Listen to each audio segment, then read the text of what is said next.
Hello friends, welcome back to our channel. Friends, ఈ వీడియోలో మనం తెలంగాణ ఆర్థిక ముఖ చిత్రం 2024కి సంబంధించి ముఖ్యమైనటువంటి ప్రశ్నలు, వాటికి సంబంధించిన వివరణ అయితే చూడబోతున్నాం.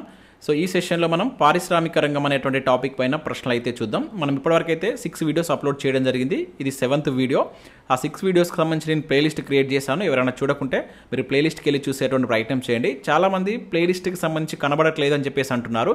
మీరు ఛానల్ లోగో పైన కనుక క్లిక్ చేస్తే మీకు ఈ విధంగా ఓపెన్ అవుతుంది. ఇక్కడ మీరు ప్లేలిస్ట్ విభాగానికి వచ్చిన తర్వాత స్టార్టింగ్లోనే ఇక్కడ మీరు చూడవచ్చు ఆర్థిక సర్వే అండ్ బడ్జెట్ అని చెప్పేసి ఉంటుంది. సో ఈ ప్లేలిస్ట్లో మీకు అన్ని వీడియోస్ యాడ్ చేస్తాను. మీరు నిదానంగా చూడండి. చాలామంది కామెంట్ చేస్తున్నారు, ప్లేలిస్ట్లో అన్ని వీడియోస్ లేవు సార్ అని చెప్పేసి అంటున్నారు. నేను ప్రతి వీడియో అంటే ఇప్పటివరకు మనం 6 వీడియోస్ చేస్తాం కదా, ఆ 6 వీడియోస్కి సంబంధించినటువంటి లింక్స్, ఆ వీడియోస్ యొక్క లింక్స్ అన్ని మనకి ఈ ప్లేలిస్ట్లో ఉంటాయి. ఒకసారి చూడండి. ఇంకా అదే కాకుండా మనం కరెంట్ అఫైర్స్ సంబంధించి కూడా ప్రతి మంత్కి వీడియోస్ అప్లోడ్ చేస్తాం. నేను ఆల్రెడీ మనం ఆగస్టు మంత్కి సంబంధించి కూడా అప్లోడ్ చేయడం జరిగింది. ఇంకా వివిధ సబ్జెక్టులకు సంబంధించినటువంటి ఇంపార్టెంట్ టాపిక్స్ పైన మనం వీడియోస్ చేసాం. పాలిటిక్స్ సంబంధించి అయితే 27 వీడియోస్ చేసాం. మీకు కంప్లీట్ సబ్జెక్ట్ కవర్ అయిపోతుంది దాంట్లో. ఇంకా అదే కాకుండా ఇండియన్ ఎకానమీ కావచ్చు, ఇంకా హిస్టరీకి సంబంధించి, కల్చర్కి సంబంధించిన వీడియోస్ కూడా ఉన్నాయి. అండ్ గ్రూప్ 2, గ్రూప్ 3కి యూజ్ అయ్యేటువంటి కంటెంట్ మన ఛానల్లో ఉంది. ఒక్కసారి మీరు ప్లేలిస్ట్కి వెళ్ళి చూడండి, నచ్చినట్లయితే ఫాలో అవ్వండి. సో దీనిలో మనం పారిశ్రామిక రంగం అనేటువంటి టాపిక్ పైన ప్రశ్నలు అయితే చూద్దాం. చూస్తున్న ప్రతి ఒక్కరు కంపల్సరీ లైక్ చేయండి. మీకు యూజ్ అయ్యేటువంటి ఇన్ఫర్మేషన్ ఫ్రీగా ప్రొవైడ్ చేయడం జరుగుతుంది.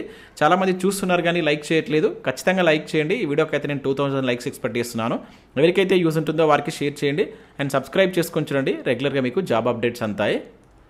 సో ఇక్కడ మనకు చూసినట్లయితే ఇది మనకు సర్వేలో 5th సెక్షన్ కింద ఇవ్వడం జరిగింది. అంటే 5th యూనిట్ కింద మనకు ఇది ఇండస్ట్రియల్ సెక్టర్ అయితే ఇచ్చారు. దీనిలో ఇండస్ట్రియల్ సెక్టార్తో పాటుగా మనకు సర్వీస్ సెక్టార్ కూడా ఉంటుంది. ఇక్కడ 5.1 వచ్చేసి మనకు ఈ పరిశ్రమలకు సంబంధించినది ఉంది, పారిశ్రామిక రంగం సంబంధించి. తర్వాత సేవా రంగం సంబంధించి 5.2 కింద ఉంది.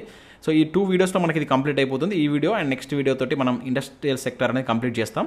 అండ్ దాంతోపాటుగా నెక్స్ట్ సర్వీస్ సెక్టర్. ఇది అయిపోయిన తర్వాత మళ్ళీ నెక్స్ట్ మరొక యూనిట్కి సంబంధించి మనం చూసేటువంటి ప్రయత్నం అయితే చేద్దాం. ఇప్పటివరకు మనం ఫస్ట్ చాప్టర్ అండ్ అదేవిధంగా అగ్రికల్చర్కి సంబంధించి కంప్లీట్ చేయడం జరిగింది. ఇది మనకు 3rd చాప్టర్ కింద అయితే మనం దీన్ని చూసుకోవచ్చు. ఫస్ట్ నేను వెయిటేజ్ పరంగా కంప్లీట్ చేస్తున్నాను. మనకి ఎగ్జామ్లో ఎక్కువ వెయిటేజ్ ఉండేటువంటి చాప్టర్స్ ఉంటాయి కదా, వాటిని మొదటగా కంప్లీట్ చేసి తర్వాత మిగతాయి కంప్లీట్ చేసేటువంటి ప్రయత్నం చేస్తాను. చాలామంది అడుగుతున్నారు, సార్ ఎగ్జామ్ వరకు కంప్లీట్ చేస్తారా అని చెప్పేసి. 100% మీకు ఒక 15 days ఆర్ 1 month బిఫోరే, అంటే మనకు November 17th or 18th group 3 ఉంది కదా, మీకు next month 17th or 20th లోపే నేను తెలంగాణ ఆర్థిక ముఖ చిత్రం అనేది కంప్లీట్గా మీకు ఇంపార్టెంట్ కోణంలో అన్ని అందించడం జరుగుతుంది. 100% మీకు ఫ్రీగానే అందిస్తాను. సో మీరు చేయవలసింది ఏం లేదు, జస్ట్ ఒక లైక్ చేసి నన్ను ఎంకరేజ్ చేయండి. మీరు లైక్ చేసి చూస్తున్న ప్రతి ఒక్కరు ఇంకొకరికి షేర్ చేయండి. అది నాకు చాలా హెల్ప్ అవుతుంది. సో అది మీ నుంచి నేను కోరుకునేటువంటిది, అంతే తప్ప ఏం లేదు.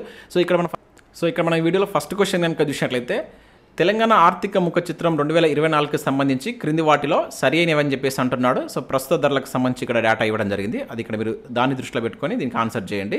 సో ఇక్కడ మనకు 3 స్టేట్మెంట్స్ ఉన్నాయి. దీనిలో ఏవి సరి అనేవి గుర్తించండి. మీరు ప్రతి క్వశ్చన్కి సంబంధించి వీడియోని పాజ్ చేసుకొని దానికి ఓన్గా ఆన్సర్ చేయండి. తర్వాత నా ఎక్స్ప్లెనేషన్ వినండి. ప్రతిదీ మీకు నేను క్లియర్గా ఎక్స్ప్లెయిన్ చేయడం జరుగుతుంది. సో ఇక్కడ మనం చూసినట్లయితే ప్రస్తుత ధరల వద్ద తెలంగాణలో ద్వితీయ రంగం యొక్క వృద్ధి రేటు 10.1% అంటున్నాడు. అదేవిధంగా ద్వితీయ రంగంలో తయారీ రంగం యొక్క వృద్ధి రేటు కనుక చూసినట్లయితే 9.6 అంటున్నాడు. అండ్ స్థూల రాష్ట్ర విలువ జోడింపు GSVAలో దాదాపుగా 16% వాటాతో పారిశ్రామిక రంగం తెలంగాణ ఆర్థిక వ్యవస్థకు నిలకడగా వాటాను అందిస్తుందని చెప్పేసి అంటున్నాడు. ఇవన్నీ మనం ఆల్రెడీ స్థూల ఆర్థిక ధోరణులకు సంబంధించి మీకు వీడియో చేసేటప్పుడు అక్కడ క్లియర్గా ఎక్స్ప్లెయిన్ చేశాను. సో మళ్ళీ మనం ఇప్పుడు ఈ టాపిక్స్, ఈ లెసన్ చూస్తున్నాం కనుక పారిశ్రామిక రంగం సంబంధించి చూస్తున్నాం కనుక మరొకసారి వాటిని మనం ఇక్కడ చూడవలసి అయితే ఉంటుంది. ఇక్కడ మనకి ఫస్ట్ పాయింట్ ఏమంటున్నాడు, 10.1 వృద్ధి రేటు అంటున్నాడు. ఏది? ద్వితీయ రంగంకి సంబంధించి. ఇక్కడ గుర్తుంచుకోండి, ఇది ద్వితీయ రంగానికి సంబంధించినటువంటి వృద్ధి రేటు. ఓకేనా? సో ఇది మనకు కరెక్టే. మీకు ఆల్రెడీ నేను స్థూల ఆర్థిక ధోరణులు చెప్పేటప్పుడు చెప్పాను, ద్వితీయ రంగం యొక్క వృద్ధి రేటు 10.1 ఉంటుంది. పారిశ్రామిక రంగం యొక్క వృద్ధి రేటు కూడా 10.1 ఉంటుంది. అండ్ దాంతోపాటుగా స్థిర ధరల వద్ద కూడా మనకు 10.1 ఉంటుంది అనమాట దీని యొక్క వృద్ధి రేటు అనేటువంటిది. సో ఇవి మీరు జాగ్రత్తగా గుర్తుంచుకోండి, చేంజ్ కాదు. సో మీకు పారిశ్రామిక రంగం యొక్క వృద్ధి రేటు అని కనబడితే 10.1 అని చెప్పేసి గుర్తుపెట్టుకోండి, అంతే. ఇక నెక్స్ట్ చూసినట్లయితే ద్వితీయ రంగంలో తయారీ రంగం యొక్క వృద్ధి రేటు 9.6 అంటున్నాడు. ఎస్, ఇది కూడా కరెక్టే. ఇది చాలా ఇంపార్టెంట్ అండి. మీకు ద్వితీయ రంగానికి సంబంధించి మనం తీసుకున్నప్పుడు అండ్ లేకుంటే పారిశ్రామిక రంగం తీసుకున్నప్పుడు తయారీ రంగం అనేటువంటి మ్యానుఫ్యాక్చరింగ్ సెక్టర్ అనేది చాలా చాలా ఇంపార్టెంట్. సో ఇక్కడ నుంచి మనకు తరచూ బిట్టుపడుతుంది. ఓకేనా? దాంట్లో మనకి చాలా కీ రోల్ ప్లే చేసేటువంటిది అనమాట ఉపరంగం దానిలో. సో దీని గురించి మనం కంప్లీట్గా చదవాలి. దీనికి సంబంధించినటువంటి కంటెంట్ కూడా మీరు కొంచెం జాగ్రత్తగా చూసుకోండి, కంపల్సరీ బిట్టుపడుతుంది. ఓకే, ఇది కరెక్టే మనకు. ఇక నెక్స్ట్ చూసినట్లయితే స్థూల రాష్ట్ర విలువ జోడింపు GSVAలో దాదాపుగా 16% వాటాతో పారిశ్రామిక రంగం తెలంగాణ ఆర్థిక వ్యవస్థకు నిలకడగా వాటాను అందిస్తుంది అన్నాడు. సో 16% కాదు కదా, మీకు ఆల్రెడీ నేను ప్రీవియస్లో నేను ఇక్కడ ప్రతిదీ మళ్ళీ ఎక్స్ప్లెయిన్ చేయట్లేదు, ఎందుకంటే ఇవన్నీ మనం డిస్కస్ చేసినాం కొన్ని. సో ఇది 16% కాదు, ఎంత 18.54%. ఓకేనా, 18.54% కనుక 16% అని ఇచ్చాడు, ఇది తప్పు. ఓకేనా, మనకు జనరల్గా వ్యవసాయ రంగానికి సంబంధించి వాటా చూస్తే ఎంత 15.8, ఒక్కొక్కసారి సుమారుగా 16% అని ఇచ్చినా కూడా కరెక్ట్ అవుతుంది. సో మనకి ఏంటంటే అక్కడ రౌండ్ ఆఫ్ చేస్తాడు, గుర్తుంచుకోండి. దీన్ని ఏమంటాడు, సుమారుగా 18% అంటాడు.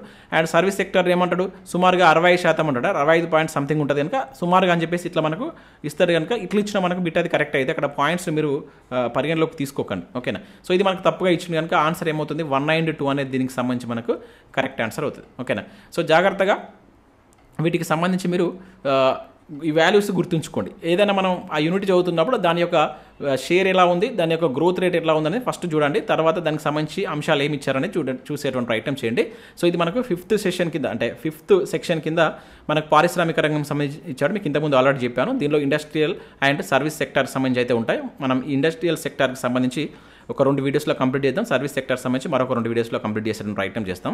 సో ఇక్కడ మనం చూసినట్లయితే ఇప్పుడు మనం తీసుకున్నటువంటి ఆ పాయింట్స్ ఎక్కడున్నాయంటే ఇక్కడ కీ హైలైట్స్ అని చెప్పేసి మీకు ప్రతి చాప్టర్కి సంబంధించి కనబడుతుంది. ఇవి చాలా ఇంపార్టెంట్ అండి, ప్రతి ఒక్కరు ఈ కీ హైలైట్స్ని మాత్రం గుర్తుంచుకోండి. ఇక్కడ నుంచి డైరెక్ట్గా బిట్ ఫ్రేమ్ చేస్తారనమాట. సో ఇక్కడ చూసినట్టు ఇక్కడ మనకు 10.1 అనేటువంటి సెకండరీ సెక్టర్ యొక్క గ్రోత్ రేట్ ఉంది.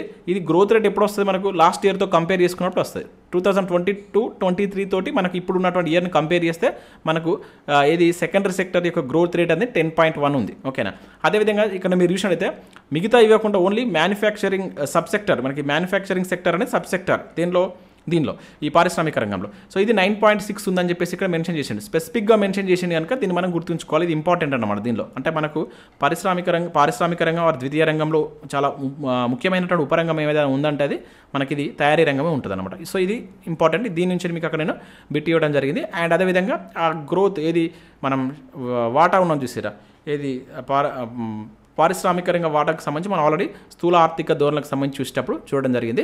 ఇక దాంతోపాటు ఇక్కడ మీరు చూడవచ్చు, మనం ఆల్రెడీ గతంలో చూసినటువంటిది ఇది. సో సెక్టోరల్ గ్రోత్ రేట్స్ అన్నమాట. ఇది ఇక్కడ మనం చూసినట్లయితే ఇంకో సెకండరీ సెక్టర్ సంబంధించి 10.1, మీకు ఇచ్చినటువంటి ఇంతకుముందు మ్యానుఫ్యాక్చరింగ్ వచ్చేసి 9.6 ఉంది.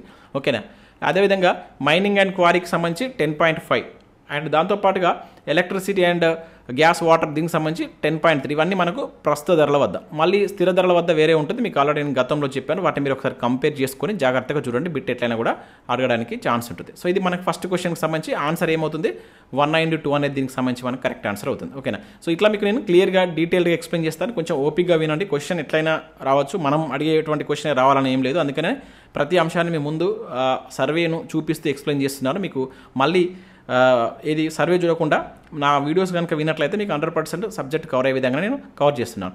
సో నెక్స్ట్ ఇక్కడ చూసినట్లయితే క్రింది వాటిలో సరి అయినవి గుర్తించండి అని చెప్పేసి అంటున్నాడు. ఓకేనా, సో ఇక్కడ చూసినట్లయితే ఫస్ట్ పాయింట్ వచ్చేసి దావోస్లో జరిగినటువంటి 54వ వరల్డ్ ఎకనామిక్ వార్షిక సమావేశంలో తెలంగాణకు 40,000 కోట్ల నూతన పెట్టుబడులు వచ్చాయని చెప్పేసి అంటున్నాడు. అండ్ 2023-24లో సింగరేణి క్యాలరీస్ కంపెనీ లిమిటెడ్ సుమారు 70 మిలియన్ల టన్నుల బొగ్గును ఉత్పత్తి చేసింది అంటున్నాడు. అండ్ సింగరేణి క్యాలరీస్ బొగ్గు ఉత్పత్తి 2023-24లో 4.3% అంటున్నాడు. ఓకేనా, అంటే పెరిగింది ఇక్కడ, ఇది పెరిగిందని పడాలి. సో ఇది దీనికి సంబంధించి మనం సరి అనే గుర్తించవలసి ఉంటుంది. సో దావోస్ మీటింగ్ సంబంధించి మనకు మెన్షన్ చేసినారు, జాగ్రత్తగా గుర్తుంచుకోండి.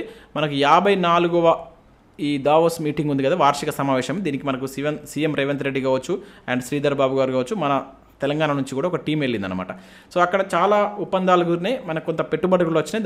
దానికి సంబంధించి మనకు సర్వేలో క్లియర్గా మెన్షన్ చేశారు కనుక బిట్టుబడడానికి ఎక్కువ ఛాన్స్ ఉంటుంది. సో 54వ ఈ వరల్డ్ ఎకనామిక్ వార్షిక సమావేశంలో ఎంత వచ్చాయి మనకు 40,000. సో ఇక్కడ ఎగ్జాక్ట్గా చెప్పాలంటే 40,232 వేల కోట్లు అనేటువంటిది ఈ నూతన పెట్టుబడులను మనకు తెలంగాణ ప్రభుత్వం తీసుకొచ్చుకోవడం జరిగింది. సో ఇది గత ఇయర్తో పోల్చుకుంటే దాదాపుగా రెండింతలని చెప్పేసి మనకు సర్వేలు ఇచ్చారు. సో అది కూడా మనకు గుర్తుంచుకోవాల్సి ఉంటుంది. ఇక నెక్స్ట్ ఏమంటున్నాడు, సో సింగరేణి క్యాలరీస్కి సంబంధించి ఇది స్పెసిఫిక్గా మెన్షన్ చేసిండండి, చాలా చాలా ఇంపార్టెంట్. 70 మిలియన్ టన్నుల బొగ్గును ఉత్పత్తి చేసిందంట.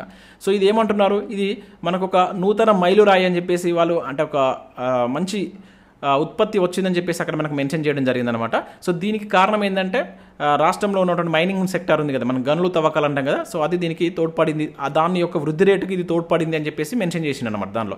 సో ఇది మనకు కరెక్ట్ అవుతుంది. సో దీనిలో లాస్ట్ ఇయర్తో కంపేర్ చేసుకుంటే ఎంత పెరిగింది వృద్ధి రేటు 4.3 అనమాట. అంటే లాస్ట్ టైం దీని యొక్క ఇది బొగ్గు యొక్క ఉత్పత్తి ఎంత ఉందంటే 67.14 సంథింగ్ ఈ మిలియన్ టన్నులు ఉండేదన్నమాట. సో దీంతో కంపేర్ చేసినప్పుడు ఇంత వృద్ధి రేట్ వచ్చింది. సో ఇది మనకు కరెక్ట్. సో ఆన్సర్ ఏమవుతుంది 1, 2, 3 అనేది కరెక్ట్ ఆన్సర్. ఇది చాలా ఇంపార్టెంట్ అండి, సింగరేణి క్యాలరీకి సంబంధించిన ఈ వృద్ధి రేటు గుర్తుంచుకోండి. అండ్ అదేవిధంగా మనకి దావోస్ మీటింగ్లో వచ్చినటువంటి పెట్టుబడులకు సంబంధించి కూడా మనకు బిట్ డైరెక్ట్గా వచ్చి ఇక్కడ ఇది కూడా మనకు కీ హైలైట్స్లోనే ఇచ్చాడు. చూడండి ఇక్కడ కీ హైలైట్స్లోనే ఇగో వరల్డ్ ఎకనామిక్ ఫోరంకి సంబంధించి ఇక్కడ మీరు చూడవచ్చు మొత్తం 40,232 కోట్ల పెట్టుబడులు వచ్చినట్లు ఇక్కడ మనం చూడవచ్చు. వాటికి సంబంధించి ఇక్కడ ఇంకా ఇది మనకు సింగరేణి క్యాలరీస్కి సంబంధించి మీరు ఇక్కడ చూసినట్లయితే గ్రోత్ రేట్ ఇచ్చాడు 4.3 గ్రోత్ తోటి లాస్ట్ ఇయర్తో కంపేర్ చేసినప్పుడు 67.14 మెట్రిక్ టన్నులు లాస్ట్ టైం ఉంటే ఇప్పుడు 70.02 మెట్రిక్ టన్నుల కోల్ అనేటువంటిది ప్రొడక్షన్ అయింది. సో ఇది ఇట్లా ప్రొడక్షన్ కావడం వల్ల ఇది మనకు మ్యానుఫ్యాక్చరింగ్ సెక్టార్కు చాలా దాని యొక్క వృద్ధికి తోడ్పడింది అని చెప్పేసి చెప్తున్నాడు అనమాట. ఓకేనా. సో దీనికి సంబంధించి ఇది కూడా మనకు కీ హైలైట్స్లోనే మెన్షన్ చేశాడు కనుక ఈ చాప్టర్లో కీ హైలైట్స్లో మనకు ఇంపార్టెంట్ పాయింట్స్ ఈ 4 ఇంపార్టెంట్ పాయింట్స్ ఉన్నాయి. వీటి మీరు జాగ్రత్తగా గుర్తుంచుకోండి. సో ఇక్కడ మనకు ఆన్సర్ అనేది అన్నీ కరెక్టే అండి. ఆల్ డి అనేది దీనికి సంబంధించి కరెక్ట్ ఆన్సర్ అవుతుంది. ఓకేనా. ఇంకా నెక్స్ట్ చూద్దాం. సో నెక్స్ట్ ఇక్కడ చూసినట్లయితే తెలంగాణలో 2022-23 అడ్వాన్స్డ్ ఎస్టిమేట్ ప్రస్తుత ధరల వద్ద పారిశ్రామిక రంగం GSVAలో పరిశ్రమలు అదేవిధంగా వాటి యొక్క ఉపరంగాల వాటాకు సంబంధించి క్రింది వాటిలో సరి అయినవి అంటున్నాడు. ప్రస్తుత ధరలో వీటికి సంబంధించి ఇక్కడ మనం గుర్తుంచమంటున్నాడు. వాటి యొక్క వాటా అంటే ఇప్పుడు మన పారిశ్రామిక రంగం కనుక చూసుకున్నట్లయితే దానిలో మళ్ళీ 4 ఉంటాయి మనకు. గనులు తవ్వకాలు అని చెప్పేసి, అదేవిధంగా మనం ఇంతకుముందు చూసినటువంటి మ్యానుఫ్యాక్చరింగ్ సెక్టార్ అని చెప్పేసి చూస్తాం. అండ్ అదేవిధంగా ఇది మ్యానుఫ్యాక్చరింగ్ సెక్టార్తో పాటుగా కన్స్ట్రక్షన్కి సంబంధించి చూస్తాం. అండ్ అదేవిధంగా విద్యుత్, గ్యాస్ అండ్ ఇతరులు అని చెప్పి చూస్తాం. ఈ 4 యొక్క ఉపరంగాల యొక్క వాటా పారిశ్రామిక రంగానికి ఎట్లా ఇస్తున్నాయని దానిపైన ఇక్కడ క్వశ్చన్ ఇచ్చాను. దాన్ని మనం ఇక్కడ జాగ్రత్తగా ఆన్సర్ చేయాల్సి ఉంటుంది. ఇది చాలా చాలా ఇంపార్టెంట్ క్వశ్చన్. సో ఇక్కడ మనకు ఫస్ట్ పాయింట్ ఏమంటున్నాడు, పారిశ్రామిక రంగంలో 50% వాటాను తయారీ రంగం కలిగి ఉంది అని చెప్పేసి అంటున్నాడు. సో ఇదంతా మనకు 2023-24 అడ్వాన్స్డ్ ఎస్టిమేట్ ప్రకారం ప్రస్తుత ధరలో అని చెప్పేసి మీరు ఇక్కడ అబ్జర్వ్ చేయండి. సో 50% అనేటువంటి తయారీ రంగం నుంచే ఉందట షేర్ అనేటువంటిది. ఓకేనా. ఎస్, ఇది మనకు కరెక్టే అండి. అంటే ఓవరాల్గా మనం దీని యొక్క షేర్ 100% తీసుకుంటే దానిలో దాదాపుగా 50% ఓన్లీ తయారీ రంగం నుంచే వస్తుందని చెప్పేసి అంటున్నాడు.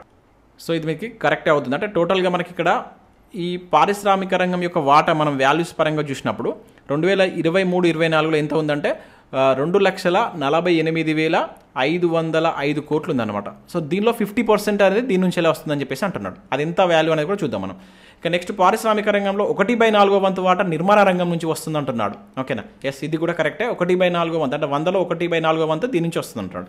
ఇక పారిశ్రామిక రంగంలో అతి తక్కువ వాటా కలిగినటువంటి ఉపరంగం వచ్చేసి గనులు తవ్వకాలు అని చెప్పేసి అంటున్నాడు. సో ఇది మనకు తప్పు. దీనిలో ఉన్నటువంటి అతి తక్కువ దేని నుంచి వస్తుందంటే మనకు గనులు తవ్వకాలు కాదు. అతి తక్కువ వచ్చేసి మనకు ఏది నిర్మాణ రంగం నుంచి అతి తక్కువ వస్తుంది అనమాట. ఓకేనా. విద్యుత్ శక్తి అండ్ మనకు అదర్ ఉన్నాయి కదా, అదర్ లయబిలిటీస్ అని చెప్పేసి ఉన్నాయి కదా. సో ఆ విద్యుత్ శక్తి సంబంధించి దాని నుంచి మనకు జస్ట్ 9.9 వస్తుందండి. 9.9 వస్తుంది. అదే మనకు ఇక్కడ ఇచ్చినటువంటి ఏదైతే గనులు తవ్వకాలు ఉంది కదా, సో ఈ గనులు తవ్వకాలకు సంబంధించి కనుక చూసినట్లయితే మనకి ఇది 11.7 ఉంది. ఓకేనా. ఇది 11.7 ఉంది. అదే దీని యొక్క వాటాను మనం చూసినట్లయితే ఇది 51.5% ఉంది. అండ్ దీని యొక్క వాటా చూసినట్లయితే మనకు 26.9% ఉంది. సో దీనిని వాటాను నేను ఇట్లా మీకు ఒక వర్డ్స్ రూపంలో కన్వే చేసి ఇవ్వడం జరిగింది. ఇది చాలా ఇంపార్టెంట్. ఇట్లా మనకు బిట్ అడగడానికి ఎక్కువ ఛాన్స్ ఉంటుంది. సో 1 and 2 అనేది దీనికి సంబంధించి మనకు కరెక్ట్ ఆన్సర్ అంటే చాలా చాలా ఇంపార్టెంట్. ఇది మీకు ఒకసారి చూస్తాను. దీనికి సంబంధించి మనకు ఒక పై చార్ట్ ఇచ్చిండు. ఆ పై చార్ట్లోకి వెళ్ళి దీనిని ఇట్లా మీకు తయారు చేయడం జరిగింది. చాలా చాలా ఇంపార్టెంట్. ఇక్కడ నుంచి మనం క్వశ్చన్ ఎక్స్పెక్ట్ చేయవచ్చు. ఒకసారి ఇక్కడ చూసేటువంటి ప్రయత్నం చేద్దాం. సర్వేలో ఇక్కడ మీరు చూడవచ్చు, contribute of the industrial subsectors to industrial sector GSVA at current price అని చెప్పేసి ఇక్కడ ఇవ్వడం జరిగింది. 2023-24 అడ్వాన్స్డ్ ఎస్టిమేట్. సో ఇక్కడ మనం చూసినట్లయితే 50%, దాదాపుగా 50 అని 51 అనేది కాకుండా దాదాపుగా 50 అని చెప్పేసి గుర్తుంచుకోండి. ఇదంతా మనకి దేని నుంచి వస్తుంది, మ్యానుఫ్యాక్చర్ సెక్టర్ నుంచి వస్తుంది. అదేవిధంగా ఇక 26 అంటే 1/4 అని ఇచ్చాను, అంటే నియర్లీ అంతే కదా. 1/4 26 వచ్చేసి మనకి దేని నుంచి వస్తుంది, ఇది కన్స్ట్రక్షన్. ఓకే, నిర్మాణం నుంచి వస్తుంది. ఇక నెక్స్ట్ ఇక్కడ మనం చూసినట్లయితే లీస్ట్ దేని నుంచి వస్తుంది, 9.9 ఏది ఎలక్ట్రిసిటీ నుంచి వస్తుంది. ఇది మీకు ఇక్కడ ఇదని చెప్పాను, ఇది మనకు మైనింగ్ అండ్ క్వారీ అని చెప్పాను, ఇక్కడ తప్పు అయిపోయింది. సో ఇది దీనికి సంబంధించి. సో ఇక్కడ ఓవరాల్ వాల్యూ మీరు చూసినట్లయితే ఇది 2,58,505 కోట్ల రూపాయలు మనకు GSDPకి సంబంధించి 14.64 లక్షల కోట్లు ఉంది కదా. సో దీని యొక్క వాటా ఇది మొత్తం ఏది పారిశ్రామిక రంగం సంబంధించిన వాటా. సో మళ్ళీ దీనిలో వాటా ఉపరంగాల వాటా ఇది. మీకు అర్థమవుతుంది అనుకుంటా, ఓకేనా. సో దీని ఒక వాటి ఇక్కడ మీరు చూడవచ్చు. సో మ్యానుఫ్యాక్చరింగ్ ఎంత దాదాపుగా ఈ 2,48,000 1,28,000 ఇక్కడి నుంచి వస్తుంది, తర్వాత 66,000 కన్స్ట్రక్షన్ నుంచి, తర్వాత 29,000 ఇక్కడి నుంచి, 24,000 ఇక్కడి నుంచి. సో ఇట్లా దీన్ని నేను మీకు వర్డ్స్లో ఇచ్చాను. క్వశ్చన్ కూడా మనకు అట్లనే ఇస్తారు, ఈ వాల్యూస్ ఇవ్వడు, దాన్ని వర్డ్స్లోకి కన్వర్ట్ చేస్తూ ఏది ఎంత ఉంది 1/3, 2/3, సగం కంటే ఎక్కువ, సగం కంటే తక్కువ, ఇట్లా క్వశ్చన్స్ అడుగుతారు, ఓకేనా. సో ఇక్కడ మనకు 192 అనేది మనకు కరెక్ట్ ఆన్సర్ అవుతుందండి. 192 ఆప్షన్ సి అనేది దీనికి సంబంధించి కరెక్ట్ ఆన్సర్, ఓకేనా. సో నెక్స్ట్ మరో క్వశ్చన్ చూద్దాం. మన ఛానల్ ద్వారా ఎకానమీకి సంబంధించినటువంటి టెస్ట్ సిరీస్ అనేది తీసుకురావడం జరిగింది. సో చాలా మంచి రెస్పాన్స్ అయితే ఉంది. దాంతోపాటుగా పాలిటిక్స్ సంబంధించినటువంటి సబ్జెక్ట్ వైజ్ టెస్ట్ సిరీస్ కూడా తీసుకొచ్చాం. ఒకసారి మీరు యాప్ డౌన్లోడ్ చేసుకొని వీటిని చూసేటువంటి ప్రయత్నం చేయండి. జస్ట్ 99 రూపీస్కే అందిస్తున్నాం. అక్కడ ఫ్రీ టెస్టులు ఉంటాయి, అవి రాసిన తర్వాత మీకు నచ్చితే తీసుకోండి. ప్రశ్నలు తెలుగు అదేవిధంగా ఇంగ్లీష్ మీడియంలో ఉంటాయి. ప్రతి ప్రశ్నకు వివరణ ఉంటుంది. లేటెస్ట్ కరెంట్ పాలిటీ అంశాలు కూడా మనం దీనిలో యాడ్ చేస్తున్నాం అనమాట.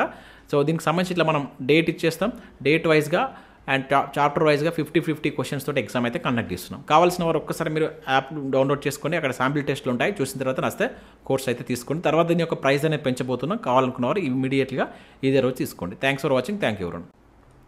సో నెక్స్ట్ క్వశ్చన్ చూసినట్లయితే ఇక్కడ తెలంగాణ ఆర్థిక ముఖ చిత్రం 2024 ప్రకారం పారిశ్రామిక రంగంలోని ఉపరంగాల యొక్క వృద్ధి రేట్లకు సంబంధించి క్రింది వాటిలో తప్పుగా ఉంది. సో ఆల్రెడీ మనం ఇంతకుముందు మీకు నేను ఎక్స్ప్లెనేషన్ చెప్పాను. సో ఇక్కడ ఇట్లా కూడా మనకు వీటికి సంబంధించి కూడా సర్వేలో క్లియర్గా మెన్షన్ చేశాడు.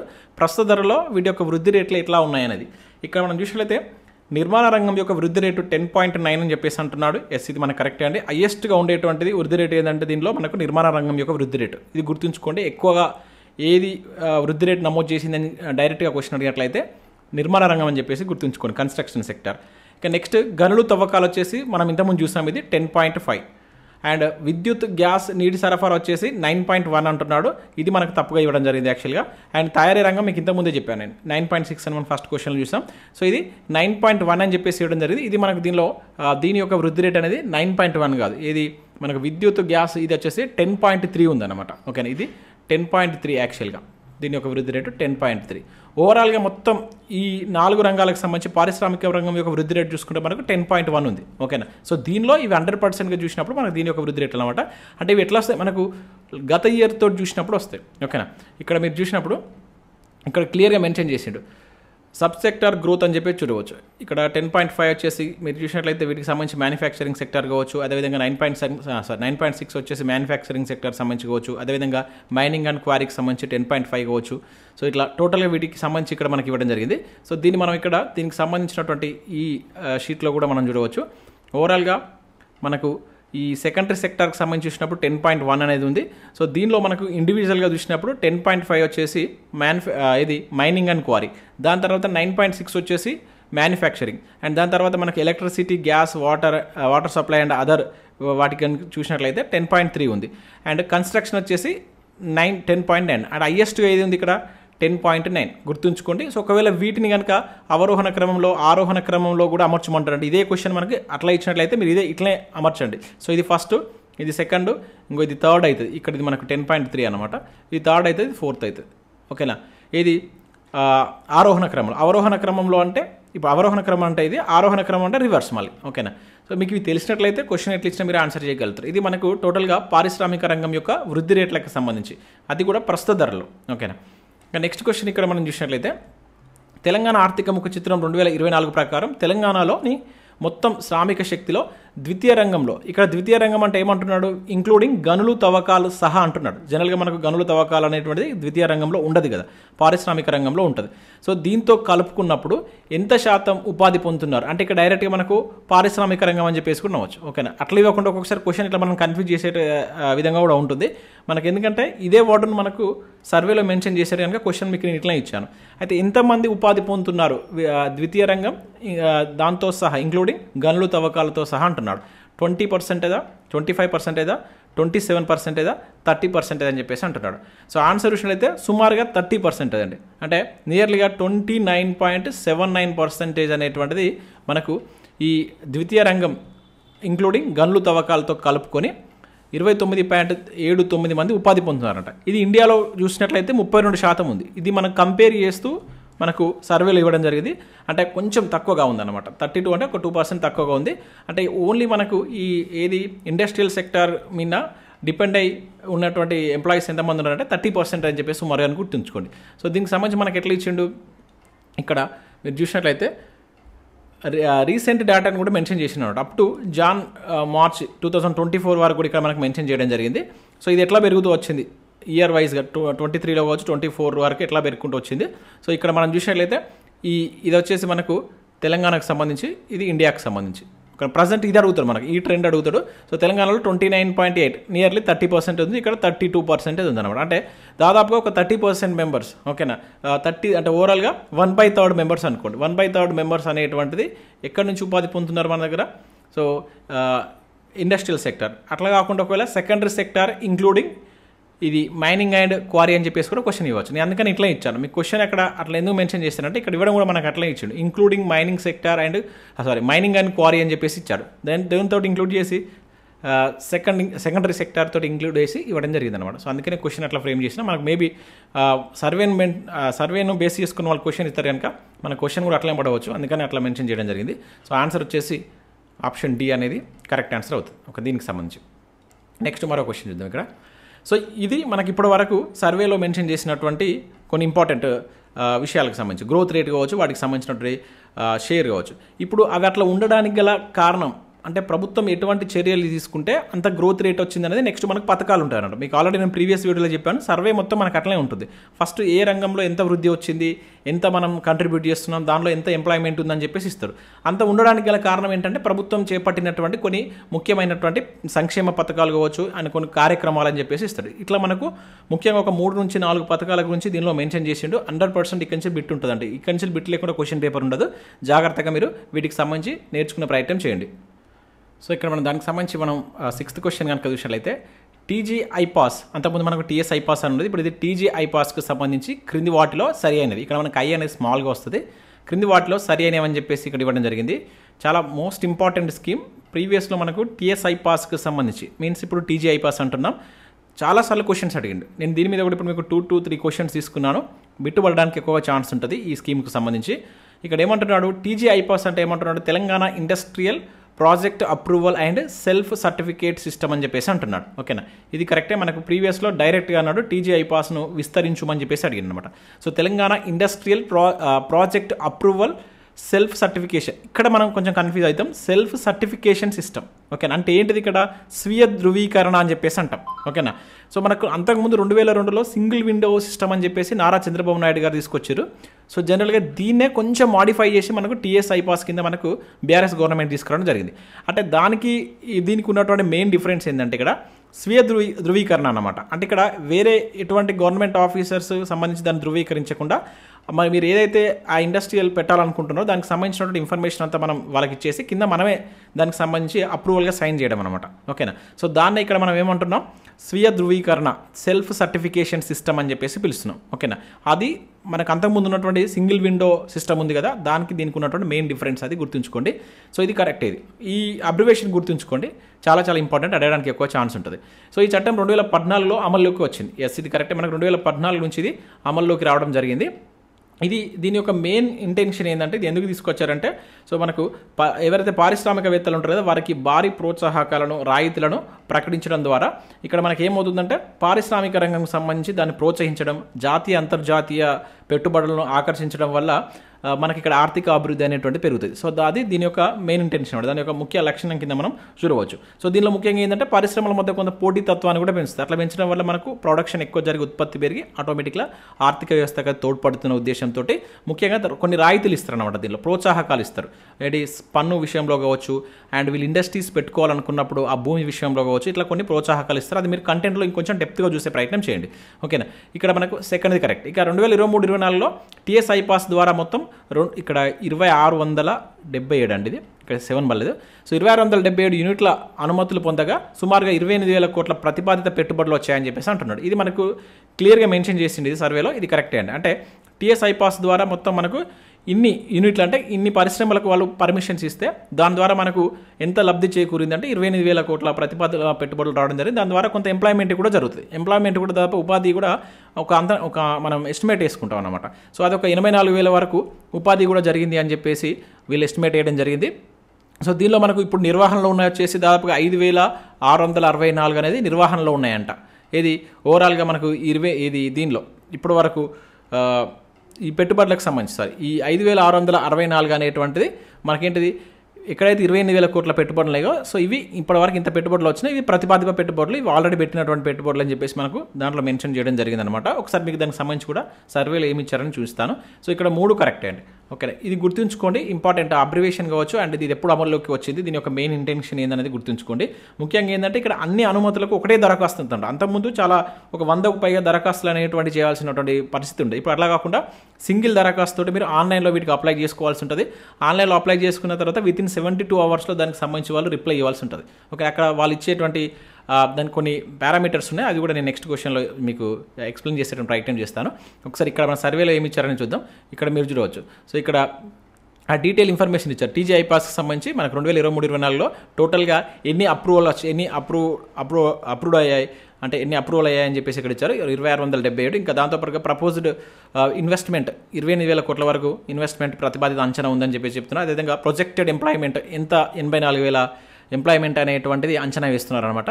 దాంతోపాటు ఇక్కడ మనకి నెక్స్ట్ ఏమి ఇచ్చారంటే నిర్వహణలో ఉన్నటువంటి ఇప్పుడు ఇన్ని ఉన్నాయి కదా, దీనిలో ఇన్ని నిర్వహణలో ఉన్నటువంటి ఇవన్నీ 1348 అనేటువంటి మనకు ఈ యూనిట్స్ అనేటువంటి ఆపరేషనల్గా వర్క్ అవుతున్నాయని చెప్పేసి చెప్తున్నారు. ఇక నెక్స్ట్ ఇది వచ్చేసి ఇప్పుడు మనకి ఇన్వెస్ట్మెంట్ ఆపరేషనల్గా ఎంత ఉంది, ఇప్పుడు ఇంత అనుకుంటే దీనిలో ఇప్పుడు ఇది ఆల్రెడీ క్లోజ్ అయిపోయిందంట. ఇక నెక్స్ట్ ఇది చూసినట్లయితే మనకి నిర్వహణలో ఉన్నటువంటి యూనిట్ల ద్వారా ఎంత ఉపాధి అన్నమాట. అంటే మనకి 84,000 ఉపాధి అనుకుంటున్నాం కదా, సో ఇది 32,000 ఇప్పటి వరకు క్లోజ్ అయిపోయింది. అంటే 32,000 మందికి ఆల్రెడీ ఇచ్చారు, ఇంకా మిగతా వారికి కూడా ఉపాధి కలగవచ్చు. ఇది ఇన్ని యూనిట్లకు పర్మిషన్స్ ఇవ్వడం వల్ల అని చెప్పేసి సర్వేలో మెన్షన్ చేయడం జరిగింది. ఇది మనకు టీజీ ఐపాస్కి సంబంధించి మెన్షన్ చేసింది. అయితే దీని మీద మనకు స్టార్టింగ్ సబ్జెక్ట్ పరంగా కూడా చాలా క్వశ్చన్స్ అడుగుతారండి. ఆల్రెడీ ప్రీవియస్లో అడిగింది కూడా, వాటికి సంబంధించి కూడా ఇక్కడ నేను 2-3 క్వశ్చన్స్ ఇచ్చాను, వాటి ఇక్కడ చూద్దాం. ఇక్కడ చూసినట్లయితే టీజీ ఐపాస్కి సంబంధించి క్రింది వాటిలో సరికాంది అని చెప్పేసి అంటున్నాడు.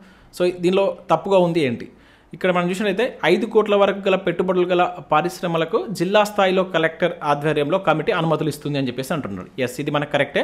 దీనిలో మనకు కొన్ని అంటే 5 కోట్ల నుంచి 200 కోట్లు పైగా అని చెప్పేసి ఉంటుంది. ఆ పెట్టుబడి పెట్టేటువంటి ఆ సంస్థ యొక్క మూలధనం కావచ్చు, దాని యొక్క ఎస్టిమేటెడ్ వాల్యూ తీసుకుంటే 5 కోట్ల వరకు కనుక పెట్టుబడులతో ఒక పరిశ్రమను వాళ్ళు స్థాపించాలనుకుంటే జిల్లా స్థాయిలో జిల్లా కలెక్టర్ స్థాయిలో ఒక కమిటీ ఉంటుంది. ఆ కమిటీ వాళ్ళు దీనికి అనుమతులు ఇస్తారు.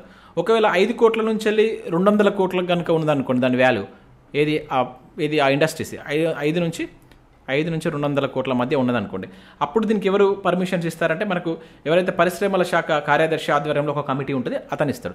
ఒకవేళ అబౌవ్ 200 కోట్లు ఉందనుకోండి దాని వాల్యూ, ఇది పరిశ్రమ అంటే 200 కోట్ల కంటే ఒక భారీ పరిశ్రమ అనుకోండి. సో అంత పెద్ద పరిశ్రమ పెడతాం అనుకున్నప్పుడు సో దీనికి ప్రభుత్వ ప్రధాన కార్యదర్శి అధ్యక్షతన గల ఏదైతే మనకు పారిశ్రామిక అనుమతుల ప్రోత్సాహక మండలి అని చెప్పేస్తుంటుంది మనకు స్టేట్ లెవెల్లో, వాళ్ళు దీనికి పర్మిషన్ ఇవ్వాల్సి ఉంటుంది. ఓకేనా, సో ఇది మనకు ఫస్ట్ది కరెక్ట్. ఇక 200 కోట్ల కంటే ఎక్కువ పెట్టుబడులు పక్షం రోజుల్లో అనుమతులు ఇవ్వాల్సి ఉంటుంది. సో పక్షం ఈజ్ నథింగ్ బట్ ఎంత 15 రోజుల్లో ఇస్తారు. ఓకేనా, 15 డేస్లోనే కంప్లీట్ చేయాలి. ఇది 200 కోట్ల కంటే ఎక్కువ పెట్టుబడులు. ఒకవేళ మరి ఈ 15 రోజులలో వీళ్ళు ఇవ్వకపోతే ఆల్రెడీ ఆ పర్మిషన్ వచ్చినట్లుగానే వాళ్ళు తీసుకొని దాన్ని వాళ్ళు స్టార్ట్ చేసుకోవచ్చు అనమాట. ఒకవేళ వితిన్ 15 డేస్ లోపు వాళ్ళు ఒకవేళ చూసి రిజెక్ట్ అయితే చేయవచ్చు. ఒకవేళ రిజెక్ట్ చేయకుండా దాన్ని అట్లే ప్రొలాంగ్ చేసింది అనుకోండి, ఆటోమేటిక్గా అనుమతులు వచ్చినట్టుగానే వాళ్ళు ఎవరైతే ఆ ఇండస్ట్రీ పెడతారనుకుంటారో అభ్యర్థులు ఉంటారో దాన్ని వాళ్ళు స్టార్ట్ చేసుకోవచ్చు. అటువంటి స్ట్రిక్ట్ రూల్స్ తీసుకురావడం జరిగింది.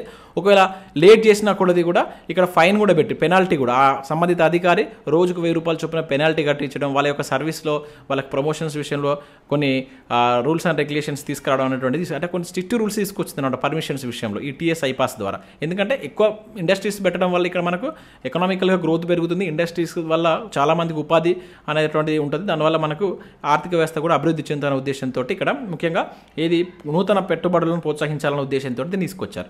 ఇక 200 కోట్ల కంటే పెట్టుబడులు 200 కోట్ల వరకు అంటే 200 కంటే తక్కువ ఉన్నప్పుడు 30 డేస్లోనే పర్మిషన్ ఇవ్వాల్సి ఉంటుంది. ఇది కూడా మనకు కరెక్టే. సో దీని ద్వారా అత్యధిక పరిశ్రమలు స్థాపించబడిన జిల్లా రంగారెడ్డి అంటున్నాడు. రంగారెడ్డి కాదండి, మేడ్చల్ మల్కాజిగిరి. ఓకేనా, అయితే ఇది మనకు లాస్ట్ సర్వేలో ఇచ్చాడు. ఈ సర్వేలో ఇట్లా మనకు డీటెయిల్ ఇన్ఫర్మేషన్ ఇవ్వలేదు. లాస్ట్ సర్వేని బేస్ చేసుకొని మీరు దీన్ని చూసేటువంటి ప్రయత్నం చేయండి. సో దీనిలో మనకి ఏంటంటే లాస్ట్ సర్వేలో ఈ టీజీ ఐపాస్ ద్వారా స్థాపించబడినటువంటి పరిశ్రమలు అత్యధికంగా ఏ జిల్లాలో ఉన్నాయని చెప్పేసి ప్రీవియస్లో క్వశ్చన్ అడిగిండు. సో ఇది మేడ్చల్ మల్కాజిగిరి దాదాపు 21% పరిశ్రమలు ఇక్కడనే వచ్చినాయి. తర్వాత సంగారెడ్డి సెకండ్ ప్లేస్లో ఉంది. ఇవి గుర్తుంచుకోండి, ఆర్డర్ అడుగుతాడు. మీకు ఆల్రెడీ నేను ఎకానమీ క్లాస్ చెప్పేటప్పుడు వీటి గురించి చెప్పాను. తర్వాత రంగారెడ్డి థర్డ్ ప్లేస్లో ఉంది. ఇక మీకు ఇచ్చినటువంటి రంగారెడ్డి అనేది థర్డ్ ప్లేస్లో ఉంది. ఇది పరిశ్రమలు అధికంగా వచ్చిన జిల్లాలు. అదేవిధంగా పెట్టుబడులు వచ్చినటువంటి, ఇప్పుడు పరిశ్రమలు వేరు, పెట్టుబడులు వేరు. పెట్టుబడుల పరంగా చూసుకున్నప్పుడు రంగారెడ్డి ఉంటుంది ఇక్కడ, అందుకని మీకు అది ఇవ్వడం జరిగింది. ఇంపార్టెంట్ ఇది, రంగారెడ్డిలో పెట్టుబడులు ఎక్కువ వచ్చినాయి. సంఖ్యాపరంగా మేడ్చల్ మల్కాజ్గిరి రావడం జరిగింది. ఓకేనా. ఉపాధి పరంగా చూసుకున్నా కూడా మనకు ఏది ఉంది, రంగారెడ్డి జిల్లాలో ఉన్నటువంటి వీళ్ళకి ఎక్కువ ఉపాధి రావడం జరిగింది. ఓకేనా, ఇది గుర్తుంచుకోండి. పెట్టుబడులు ఉపాధి రంగారెడ్డికి వస్తే సంఖ్య మాత్రం మేడ్చల్ మల్కాజ్గిరి జిల్లాకు రావడం జరిగింది అన్నమాట ఇప్పటి వరకు ఈ టీఎస్ఐ పాస్ ద్వారా. ఓకే, ఆ సంస్థలకు వల్ల మనకు ఎటువంటి లబ్ధి చేకూరిందనే దానిపైన ఇక్కడ ఈ క్వశ్చన్ ఇవ్వడం జరిగింది. ఇన్ఫర్మేషన్ చాలా ఇంపార్టెంట్ అండి, మనకు సబ్జెక్ట్ పరంగా కూడా క్వశ్చన్ అడుగుతాడు, జాగ్రత్తగా గుర్తుంచుకోండి. సో ఇక్కడ మరొక స్కీమ్ గురించి కూడా మనకు సర్వేలో మెన్షన్ చేశాడు. సో దాని గురించి ఇక్కడ ఇవ్వడం జరిగింది. క్రింది వాటిలో సరికానిది అని చెప్పేసి అంటున్నాడు. ఇక్కడ ఏమంటున్నాడు, టీఐడియా అనేటువంటి స్కీమ్ గురించి మనకు సర్వేలో మెన్షన్ చేశారు. ఏమి ఇచ్చారని చూద్దాం. దాంతోపాటుగా మీకు సబ్జెక్ట్ కూడా ఇక్కడ యాడ్ చేశాను. సో పారిశ్రామిక రంగంలో తెలంగాణ రాష్ట్రంలో కొత్తగా ఏర్పాటు చేసేటువంటి పరిశ్రమలకు ప్రభుత్వం ప్రోత్సాహకాలు ఇవ్వడం కోసం టీఐడియా అనేటువంటి పథకాన్ని అమలు చేస్తుందని చెప్పేసి అంటున్నాడు. ఎస్, ఇది కరెక్టే.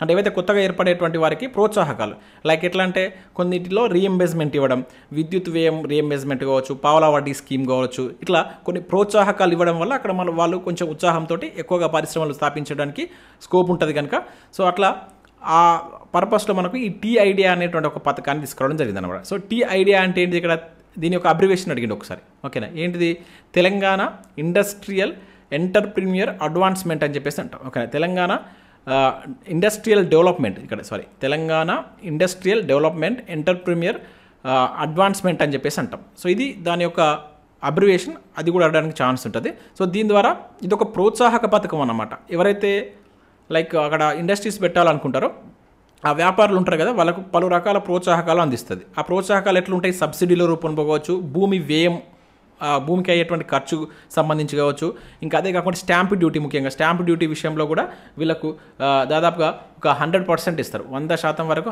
ఇస్తారన్నమాట. సో అవే మీకు ఇక్కడ క్వశ్చన్ రూపంలో ఇవ్వడం చూద్దాం. సో ఇది మనకు కరెక్ట్. ఇంకా నెక్స్ట్ క్వశ్చన్ అయితే 2023-24 ఆర్థిక సంవత్సరానికి ఈ పథకం 345.98 కోట్ల మొత్తంతో 2239 క్లైమ్లను ఆమోదించింది అంటున్నాడు. ఎస్, ఇది కరెక్ట్. ఇది మనం సర్వేలో చూద్దాం. ఇది గుర్తుంచుకోండి, ఎన్ని యూనిట్లతోటి ఎంత మందికి ఆమోదం ఇచ్చింది అనేది గుర్తుంచుకోండి. ఇది మనకు సర్వేలో మెన్షన్ చేస్తుండే, ఇది కరెక్టే.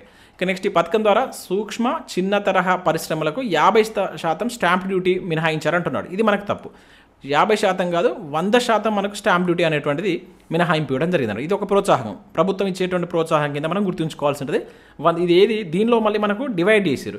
ఎంఎస్ఎంఈలో సూక్ష్మ చిన్న తరహా ఉంటాయి, అదేవిధంగా మధ్య భారీ తరహా ఉంటాయి, మెగా ప్రాజెక్టులు అని చెప్పేసి మూడు రకాలుగా ఉంటాయి. దానిలో మనకు ఈ సూక్ష్మ చిన్న తరహా ఉంటాయి కదా, వాటికి 100% స్టాంప్ డ్యూటీని ఇవ్వడం జరిగింది అనమాట. ఓకేనా, సో అంటే మినహాయింపు. ఇంకా దాంతోపాటు ఇంకా కొన్ని రాయితీలు కూడా దీనిలో ఇవ్వడం, అంటే పారిశ్రామిక వాడలు, పార్కుల్లో వీళ్ళు కనుక అక్కడ పోయి భూమి కనుక కొనుగోలు చేసింది అనుకోండి, 10 లక్షల రూపాయలు కనుక ఆ భూమి కనుక ఉంటే దానిలో 25% ధరను తగ్గిస్తారనమాట.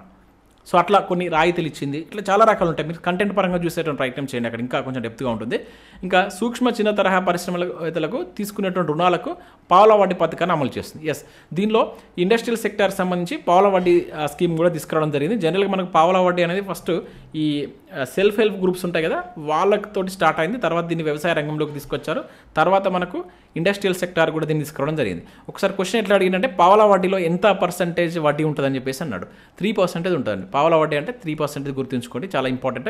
ఇది ఏ ఇయర్లో స్టార్ట్ చేశారు ఫస్ట్ టైం అనేది మీరు కింద కామెంట్ చేసేటువంటి ప్రయత్నం చేయండి. సో ఈ రకంగా మనకు ప్రోత్సాహకాలు ఇవ్వడం జరుగుతుంది. దీనిలో మనకు భారీ మధ్యతర పరిశ్రమలకు కూడా చాలా ప్రోత్సాహకాలు ఉంటాయి. దీనిలో కూడా 100% స్టాంప్ డ్యూటీ ఉంటుంది. పారిశ్రామిక వాడలో స్థలాలు కొనుగోలు చేసినట్లయితే అక్కడ 25% డిస్కౌంట్ ఉంటుంది. ఇంకా అదే కాకుండా 7 సంవత్సరాలకు అంటే అప్ టు 7 ఇయర్స్ వరకు వీళ్ళకు ఈ మనకు SGST ఉంటుంది కదా, SGST కావచ్చు, వ్యాట్, వాటిలో 75% మినహాయింపు ఇవ్వడం జరుగుతుంది. సో ఇట్లా రకరకాల ప్రోత్సాహాలతోటి మనకి టీఐడియా అనేటువంటి స్కీమ్ 2014లో తెలంగాణ ప్రభుత్వం తీసుకొచ్చింది. ఇది గుర్తుంచుకోండి. ఇది కూడా 2014లో వచ్చినటువంటి స్కీమ్. ఇది మనకు సర్వేలో మెన్షన్ చేసిండు క్లియర్గా. ఈ స్కీమ్కి సంబంధించి మీరు ఇక్కడ చూడవచ్చు, Telangana industrial development entrepreneur advancement అని చెప్పేసి ఇక్కడ చూడవచ్చు, టీఐడియా అని చెప్పేసి ఇచ్చారు. సో దీనిలో మనకు దీని ద్వారా ఎన్ని క్లైమ్స్ వచ్చాయి అండ్ ఎన్ని యూనిట్లను నెలకొల్పారని ఇక్కడ ఇవ్వడం జరిగింది. ఎంతమందికి ఇక్కడ ఉపాధి కలిగిందని కూడా ఇచ్చారు. ఎంప్లాయ్మెంట్ కూడా ఎంత ఇచ్చారు, ఎన్ని కోట్లతోటి దీనిలో పెట్టుబడులు పెడితే ఎంత ఎంప్లాయ్మెంట్ వచ్చింది, అండ్ 2023-24కి సంబంధించి 2339 ఈ క్లైమ్స్ అనేటువంటి టోటల్గా రావడం జరిగింది. దానివల్ల ఎంత అప్రూవల్, ఎన్ని కోట్ల పెట్టుబడి వచ్చిందనేది ఇక్కడ ఇవ్వడం జరిగింది. ఇక్కడ 345.98 సో ఇంత కోట్ల మొత్తంతో 2239 క్లెయిమ్లను ఆమోదించడం జరిగిందని చెప్పేసి ఇక్కడ మనకి ఇచ్చారు. ఓకేనా, ఇది ఈ స్కీమ్కి సంబంధించి. సో స్కీమ్ ఇక్కడ మనకు ముఖ్యంగా ఆ స్కీమ్ యొక్క పర్పస్ పైన క్వశ్చన్ అడగడానికి ఎక్కువ ఛాన్స్ ఉంటుంది. సర్వేలు ఇచ్చిన దానికంటే ఆ స్కీమ్ ఏంటిదని చెప్పేసి అడుగుతారు, అది గుర్తుంచుకోండి. ఇక నెక్స్ట్ క్వశ్చన్ అయితే, తెలంగాణ రాష్ట్ర ప్రభుత్వం ఈ క్రింది ఏ పారిశ్రామికవేత్తలకు భారీ ప్రోత్సాహకాలు ఇవ్వడం కోసం టీ ఫ్రైడ్ అనేటువంటి పథకాన్ని ప్రారంభించిందని చెప్పేసి అంటున్నాడు. ఇది మనకు రీసెంట్ గ్రూప్ 1 బిట్ ఇది. ఓకేనా, చాలా ఇంపార్టెంట్. టీ ఫ్రైడ్ అనేది ఎవరికి సంబంధించి అని చెప్పేసి మన క్వశ్చన్ అడిగింది అనమాట. ఓకేనా, గుర్తుంచుకోండి, డైరెక్ట్గా అడుగుతారు, మళ్ళీ అడగవచ్చు. ఇవి మనకు ఆల్రెడీ రిపీట్ అయినటువంటి టీ ఫ్రైడ్. ఓకేనా, so T pride means nothing, ఇక్కడ ఏంటిది, Telangana programme for rapid incubation Dalit entrepreneur అని చెప్పేసి అంటాం. So Telangana programme rapid incubation Dalit entrepreneur అని చెప్పేసి పిలవడం జరుగుతుంది. సో ఇది ఎవరికి సంబంధించి తీసుకొచ్చారు, సో దీనిలో ఉంది ఇక్కడ దళిత్ అని చెప్పేసి ఉంది. కాకపోతే ఇక్కడ ఎస్సీ ఎస్టీ వాళ్ళ కోసమా, ఎస్సీ ఎస్టీ బీసీ వాళ్ళ కోసమా, ఎస్సీ ఎస్టీ పిహెచ్సి వాళ్ళ కోసమా, లేకుంటే ఎస్సీ వాళ్ళ కోసమా? ఓకేనా, ఆన్సర్ చూసినట్టయితే మనకు ఇక్కడ చాలామంది ఎస్సీ ఎస్టీ అనుకుంటారు. సో దీనిలో పిహెచ్సి వాళ్ళని కూడా, ఫిజికల్లీ హ్యాండిక్యాప్డ్ పర్సన్స్ కూడా యాడ్ చేశారు. జాగ్రత్తగా గుర్తుంచుకుని, ఇటువంటి మనం మిస్టేక్ చేస్తాం. ఎస్సీ ఎస్టీ పిహెచ్సి వ్యవస్థాపకులకు ప్రత్యేకమైనటువంటి ప్రోత్సాహకాలు అందించడం కోసం, ముఖ్యంగా ఇండస్ట్రియల్ పార్క్స్ ఉంటాయి కదా, అక్కడ పారిశ్రామిక ఫ్లాట్ల కేటాయింపులో ప్రాధాన్యత ఇస్తారన్నమాట వీళ్ళకు. ఓకేనా, అంటే నేరుగా నిధులు కావచ్చు, ఇంకేదైనా వాళ్ళు అక్కడ ఒక భారీ పరిశ్రమ లాంటిది కనుక పెట్టాలనుకుంటే, సో వీళ్ళకి ఏం చేస్తారు, ప్రత్యేక ప్రోత్సాహాలు. దానిలో ముఖ్యంగా మహిళలు ఉంటారు కదా, వాళ్ళకి ఇంకా ఎక్స్ట్రా ఇవ్వడం జరుగుతుంది అన్నమాట. ఈ వీటిలో బెనిఫిట్స్ ఎక్కువ ఇస్తారు. అంటే వాళ్ళకి సంబంధించి అక్కడ కొనుగోలు చేసేటువంటి భూమి పైన కూడా ప్రోత్సాహకాలు ఇవ్వడం. సో ఇటువంటి ఎక్కువ ఉంటాయి అన్నమాట. ముఖ్యంగా ఇది మనకి ఎట్లా అడుగుతుందంటే ఎవరికి సంబంధించిందని చెప్పేసి అడగడానికి ఎక్కువ ఛాన్స్ ఉంటుంది. ఎస్సీ ఎస్టీ పిహెచ్సి, ఇది గుర్తుంచుకోండి. అయితే మనకు సర్వేలో దీనికి సంబంధించి ఎవరికి ఇది ఇంప్లిమెంట్ చేస్తారని అడిగారు, అండ్ ఎవరికి ఎంత బెనిఫిట్ అయిందని కూడా ఇక్కడ మనకి ఇవ్వడం జరిగింది. మీరు ఇక్కడ చూసినట్లయితే Telangana programme for rapid incubation Dalit entrepreneur అని చెప్పేసి ఇక్కడ టీ ప్రైడ్ అని చెప్పేసి చూడవచ్చు. సో దీనిలో మనకి ఏమి ఇచ్చాడు, దీనివల్ల ఎంతమందికి లబ్ధి చేకూరిందని చెప్పేసి ఇచ్చారు. 2023-24కి సంబంధించి ఇక్కడ అమౌంట్ అనేది ఇక్కడ 121 కోట్లు వచ్చేసి ఎవరికి ఇది, ఇక్కడ 121 కోట్లు వచ్చేసి మనకి ఇది పిహెచ్సి వాళ్ళకి ఇచ్చి. ఓకేనా, పిహెచ్సి వాళ్ళకు ఇక్కడ మీకు చూడండి, ఎస్సీ ఎస్టీ పిహెచ్సి ఈ ముగ్గురికి లబ్ధి చేకూర్చడంలో భాగంగా దీన్ని తీసుకురావడం జరిగింది, అది గుర్తుంచుకోండి అక్కడ. అయితే ఇక్కడ మనకేంటి, ఇది 2023-24లో 121 కోట్ల పెట్టుబడులతోటి ఎన్ని శాంక్షన్ చేశారు ఎస్సీ వాళ్ళకు, 2211 ఈ ఏవైతే ఎంటర్ప్రీనియర్స్ ఉంటాయో వాటిని శాంక్షన్ చేశారట ఎస్సీ వాళ్ళకు. అదేవిధంగా 280.18 కోట్ల వ్యయంతో 4800 ఎంటర్ప్రీనియర్స్ అనేటువంటిది మనకు ఈ ఎవరికి ఎస్టీ వాళ్ళకి ఇవి శాంక్షన్ చేసినట్లు ఇక్కడ మనకి ఇవ్వడం జరిగిందనమాట. అంటే వాటికి సంబంధించి వాళ్ళు అక్కడ ఆ యూనిట్లను ఇది నెలకొల్పడం కోసం చేసినటువంటి ప్రోత్సాహకాలు అనమాట. ఇక నెక్స్ట్ అదే పిహెచ్సి వాళ్ళకి కనుక చూసినట్లయితే 196. ఓకేనా, సో ఇది ఇట్లా ముగ్గురికి అని చెప్పేసి గుర్తుంచుకోండి, ఎవరికి సంబంధించి అని చెప్పేసి మన క్వశ్చన్ ఎక్కువ అడగడానికి ఛాన్స్ ఉంటుంది. ఇది ఏ ఇయర్లో స్టార్ట్ చేస్తారని మీరు కింద కామెంట్ చేయండి. ఓకేనా, టీ ప్రైడ్. ఓకేనా, టీ ప్రైడ్ అనేది తెలంగాణ గవర్నమెంట్ ఈ స్కీమ్ని ఎప్పుడు ఇంట్రడ్యూస్ చేసింది, ఏ ఇయర్ అనేది కింద కామెంట్ చేయండి. మీరు ఆల్రెడీ చదివే ఉంటారు స్టాటిక్ ఎకనామీ సబ్జెక్ట్లో. సో అదేంటనేది మీరు కింద కామెంట్ చేయండి.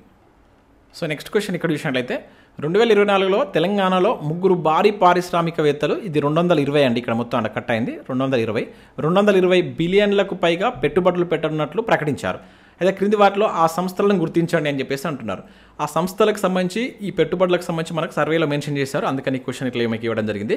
అయితే మనకు 2024 సంవత్సరంలో ముఖ్యంగా కొన్ని ప్రధాన పెట్టుబడులను మన దగ్గర పెట్టబోతున్నట్లు ఒక ముగ్గురు భారీ పారిశ్రామికవేత్తలు ప్రకటించారు.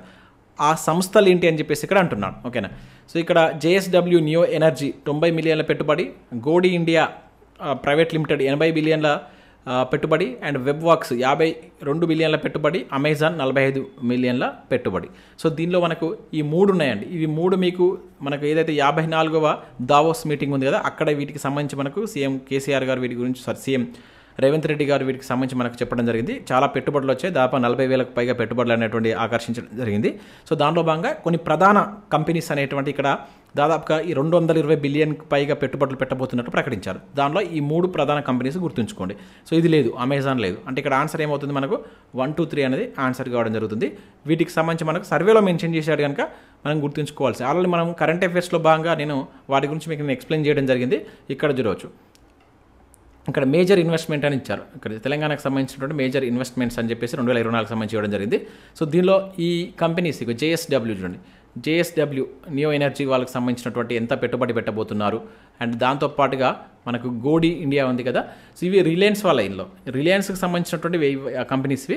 మనకు మీరు కరెంట్ అఫేర్స్లో చూసినట్టయితే రిలయన్స్ సంబంధించినటువంటి చాలా ఉంటాయి, అక్కడ మీరు వాటిని కూడా చూడొచ్చు. ఇక్కడ గోడి ఇండియా ఇన్వెస్ట్మెంట్ ఇదంతా చేయబోతుంది, అండ్ దాంతోపాటుగా వెబ్ వాక్స్ అని చెప్పేసి 3 కంపెనీస్. అంటే దీనిలో వీళ్ళు మళ్ళీ ఏమేం నెలకొల్పబోతున్నారు అనేది కూడా ఇంపార్టెంట్. ముఖ్యంగా ఏంటంటే ఈ ఏదైతే JSW వాళ్ళని చూసినా వాళ్ళు ఏం చేస్తున్నారంటే ఇక్కడ మనకు దాదాపు ఈ 90 బిలియన్ల పెట్టుబడితోటి పంపుడ్ స్టోరేజ్ ప్రాజెక్టును ఏర్పాటు చేయబోతున్నారు. ఈ గోడి ఇండియా వాళ్ళు కనుక చూసినట్లయితే 80 బిలియన్ల పెట్టుబడితోటి లిథియం మరియు సోడియం అయాన్ బ్యాటరీకి సంబంధించి ఇక్కడ మనకు ఏర్పాటు చేయబోతున్నట్టు దీనిలో మెన్షన్ చేయడం జరిగింది అనమాట. ఓకేనా, ఇంకా అది ఎక్కడ అనేది ఆ ప్లేస్ అనేది డిసైడ్ కాలేదు. దీన్నే మనం ఏమంటాం గిగా స్కేల్ సెల్ అని చెప్పేసి పిలుస్తున్నాం. ఇంకా నెక్స్ట్ వీళ్ళు వచ్చేసి వెబ్ వర్క్స్ వాళ్ళు ఏం చేస్తున్నారంటే కొన్ని డేటా సెంటర్స్ని ఏర్పాటు చేయబోతున్నారు. ఇక్కడ చూడవచ్చు మీరు, కొన్ని డేటా సెంటర్స్ని మేము బిల్డ్ చేయబోతున్నట్లు అని చెప్పేసి ఇక్కడ వాళ్ళు దీనిలో మెన్షన్ చేశారు. సర్వేలో మనకు క్లియర్గా ఇచ్చాడు కనుక ఎగ్జామినర్ వీటిపైన ఫోకస్ చేయవచ్చు. కొంచెం జాగ్రత్తగా మీరు గుర్తుంచుకునేటువంటి ప్రయత్నం చేయండి. నెక్స్ట్ మరో క్వశ్చన్ చూద్దాం. 2021 నుంచి 2022, 23, 24 మధ్య తెలంగాణలో మొత్తం నమోదైనటువంటి MSME యూనిట్ల సంఖ్య ఎంత అని చెప్పేసి అంటున్నాడు. ఓకేనా, MSMEస్ చాలా ఇంపార్టెంట్. రీసెంట్గా మనకు తెలంగాణ ప్రభుత్వం MSME పాలసీ కూడా 2024 సంబంధించి నూతన MSME పాలసీని తీసుకొచ్చింది. ఓకేనా, సో దానికి సంబంధించి నేను సపరేట్ వీడియో చేస్తాను. దాంట్లో చాలా ఇంపార్టెంట్ అంశాలనే మనం ఒక వీడియోలో దాని గురించి చూద్దాం. అయితే సర్వేలో మనకు MSMEలు ఎన్ని యూనిట్లు ఇప్పటి వరకు వచ్చాయనేది కూడా మెన్షన్ చేశారు, అది కూడా ఇక్కడ చూద్దాం. సో ఇక్కడ 9,21,883 యూనిట్ల, లేదంటే 1,90,669 యూనిట్ల, 7,31,214 యూనిట్ల, 8,92,147 యూనిట్ల. సో ఎన్ని యూనిట్లు అనేటువంటిది మనకు MSME అనేది 2024లో ఏర్పాటు చేసిందని చెప్పేసి అంటున్నాడు. సో ఆన్సర్ విషయం మనకు 9,21,883 యూనిట్లు అని చెప్పేసి గుర్తుంచుకోండి. ఓకేనా, ఇది మనకి MSME ద్వారా 2021 నుంచి 2021 నుండి 2023-24 మధ్య మన దగ్గర ఉన్నటువంటి MSMEల సంఖ్య అనేది ఇక్కడ మనకి ఇవ్వడం జరిగింది. అయితే దీనిలో ఈ 190,000 అనేటువంటి ఇట్లా మనకు స్పెసిఫిక్గా చూసినప్పుడు, సో ఇక్కడ ఈ 190,000 వచ్చేసి మనకు తయారీ రంగం కింద నమోదైన అనమాట. ఓకేనా, మనకు ఇప్పుడు సబ్ సెక్టార్ చూసుకుంటే తయారీ రంగం కింద MSMEలో మనకు నమోదైనటువంటి అన్నమాట. ఇక నెక్స్ట్ ఇక్కడ 7,31,000 కనుక మీరు చూసినట్లయితే 7,31,000 వచ్చేసి మనకి ఏంటంటే ఏది 7,31,000 మనకు తయారీ రంగం కింద నమోదయ్యాయి. సో ఇది మనకు సేవా రంగం, ఇది కరెక్టే, ఇది మనకు తయారీ రంగం కింద ఇది. సో ఇది సేవా రంగం, ఇది సేవా రంగం కింద నమోదైనాయి, అండ్ ఈ తయారీ రంగం కింద ఇంత. సో ఈ రిమైనింగ్ ఇది చూసారా, ఇది 8,92,147 వచ్చేసి సూక్ష్మ పరిశ్రమలు అనమాట. సూక్ష్మ అంటుందా, ఇవి మనకు ఉద్యమ్ పోర్టల్లో రిజిస్టర్ అయినటువంటి అంటే ఇవన్నీ ఈ సూక్ష్మ పరిశ్రమల కింద ఉద్యమ్ పోర్టల్ ఉంది కదా. ఉద్యమ్ పోర్టల్ ఏంది, మనకు MSMEలకు సంబంధించినటువంటి రిజిస్టర్ చేసుకోవడానికి ఉండేటువంటి ఒక వెబ్ పోర్టల్. సో దానిలో మనకు మొత్తం MSME ఎన్ని ఉన్నాయంట, 8,92,142. అంటే ఈ పోర్టల్ ప్రకారం ఇంత ఉన్నాయి. సో దీనిలో మనం చూసుకున్నప్పుడు ఈ సేవా రంగం నుంచి ఇంత, అండ్ అయితే 190,000 వచ్చేసి ఇంత. ఏది తయారీ నుంచి మనకి 191,883లో దీని యొక్క షేర్ ఇంత ఉందని చెప్పేసి చెప్తున్నారు. ఒకసారి ఈ డేటా మీకు నేను సర్వేలో కూడా చూపిస్తాను ఏమి ఇచ్చారనేది. ఇక్కడ మనం MSMEలకు సంబంధించి కనుక చూసినట్లయితే టోటల్గా ఎన్ని రిజిస్టర్ అయ్యాయి అనేటువంటి డీటెయిల్స్ కూడా ఇక్కడ మనకి MSMEలకు సంబంధించి ఇచ్చారు. సో ఇక్కడ వాటికి టోటల్ యూనిట్స్ కనుక మనం చూసినట్లయితే అప్ టు 2020-21 నుంచి స్టార్ట్ చేస్తే ఈ మధ్యలో మనకు MSMEలు ఎన్ని ఉన్నాయంట, 9 లక్షలకు పైగా ఉన్నట్లు ఇక్కడ ఇవ్వడం జరిగింది. సో దీనిలో మనకు మ్యానుఫ్యాక్చర్ సెక్టార్ నుంచి ఎన్ని ఉన్నాయి, రిజిస్టర్ మ్యానుఫ్యాక్చర్ సెక్టార్ నుంచి, తర్వాత 7,31,000 వచ్చేసి మనకి ఏమంటున్నాడు సర్వీస్ సెక్టార్ నుంచి, అండ్ ఉద్యమ్ పోర్టల్ ద్వారా మొత్తం 8 లక్షలు అని చెప్పేసి చెప్తున్నాడు అనమాట. సో ఇట్లా మనకు టోటల్గా డివైడ్ చేసి ఇవ్వడం జరిగింది. ఈ ఉద్యమ్ పోర్టల్ అనేది మనకు ప్రీవియస్ క్వశ్చన్ అంటే దేనికి సంబంధించి అని చెప్పేసి అడగడం జరిగింది. ఉద్యమ్ పోర్టల్ అనేది కింద దేనికి సంబంధించి, MSMEలకు సంబంధించి రిజిస్ట్రేషన్ చేసుకోవడానికి తెలంగాణ ప్రభుత్వం తీసుకొచ్చినటువంటి ఒక వెబ్ పోర్టల్ కింద గుర్తుంచుకుంటుంది. అది డైరెక్ట్ బిట్ అడిగిన సందర్భాలు కూడా ఉన్నాయి. కానీ నెక్స్ట్ క్వశ్చన్ చూసినట్లయితే క్రింది వాటిలో సరైనవి గుర్తించండి అని చెప్పేసి అంటున్నాడు.